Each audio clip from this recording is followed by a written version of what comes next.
The Internet in the year 2009. We send emails, make calls over the Internet, and discuss topics we take an interest in. Even our banking is going virtual. But what we take for granted today was only a vague idea 50 years ago.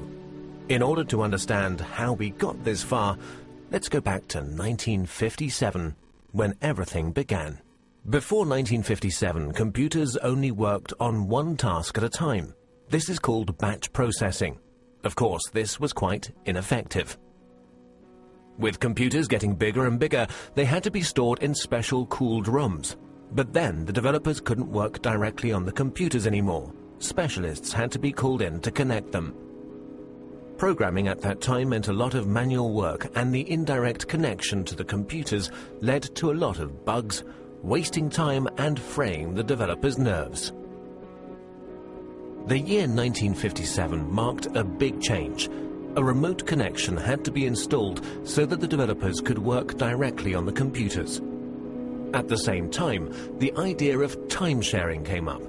This is the first concept in computer technology to share the processing power of one computer with multiple users.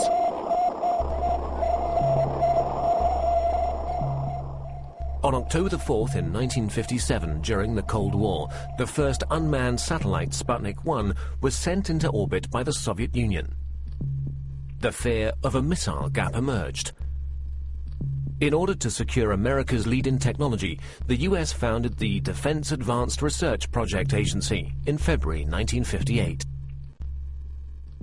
At that time, knowledge was only transferred by people.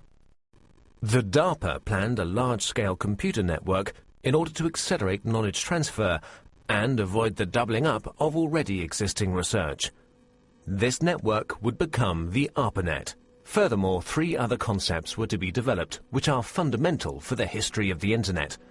The concept of a military network by the RAND Corporation in America. The commercial network of the National Physical Laboratory in England. And the scientific network Cyclades in France. The scientific, military, and commercial approaches of these concepts are the foundations for our modern Internet. Let's begin with the ARPANET, the most familiar of these networks. Its development began in 1966. Universities were generally quite cautious about sharing their computers. Therefore, small computers were put in front of the mainframe. This computer, the interface message processor, took over control of the network activities, while the mainframe was only in charge of the initialization of programs and data files. At the same time, the IMP also served as interface for the mainframe. Since only the IMPs were interconnected in a network, this was also called IMP subnet. For the first connections between the computers, the Network Working Group developed the Network Control Protocol. Later on, the NCP was replaced by the more efficient Transmission Control Protocol. The specific feature of the TCP is the verification of the file transfer. Let's take a short detour to England. Since the NPL network was designed on a commercial basis, a lot of users and file transfer were expected. In order to avoid congestion of the lines, the sent files were divided into smaller packets, which were put together again at the receiver. Packet switching was born.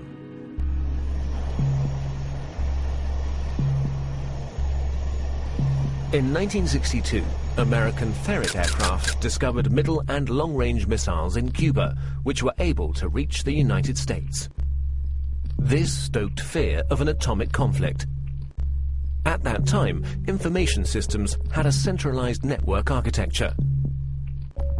To avoid breakdown during an attack, a decentralized network architecture had to be developed, which, in case of loss of a node, would still be operative. Communication still used to work through radio waves. That would have caused problems in case of an atomic attack.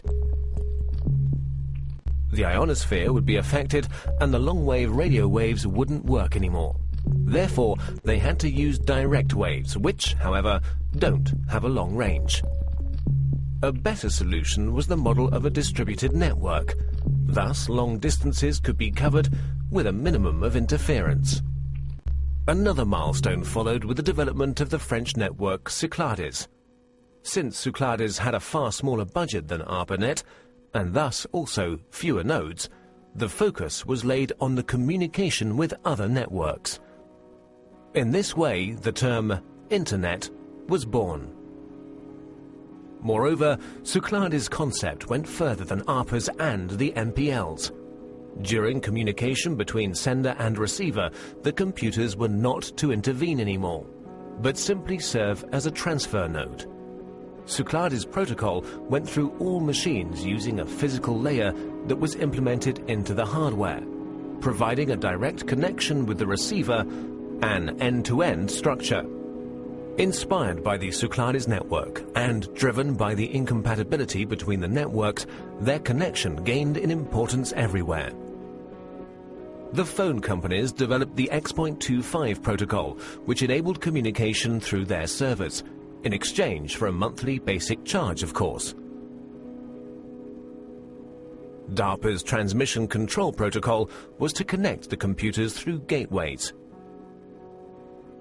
And the International Organization for Standardization designed the OSI reference model. The innovation of OSI was the attempt to standardize the network from its ends, and the channel's division into separate layers. Finally, the TCP assimilated the preferences of the OSI reference model and gave way to the TCP/IP protocol, a standard which guaranteed compatibility between networks, and finally merged them, creating the Internet. By February the 28th, 1990, the ARPANET hardware was removed, but the Internet was up and running.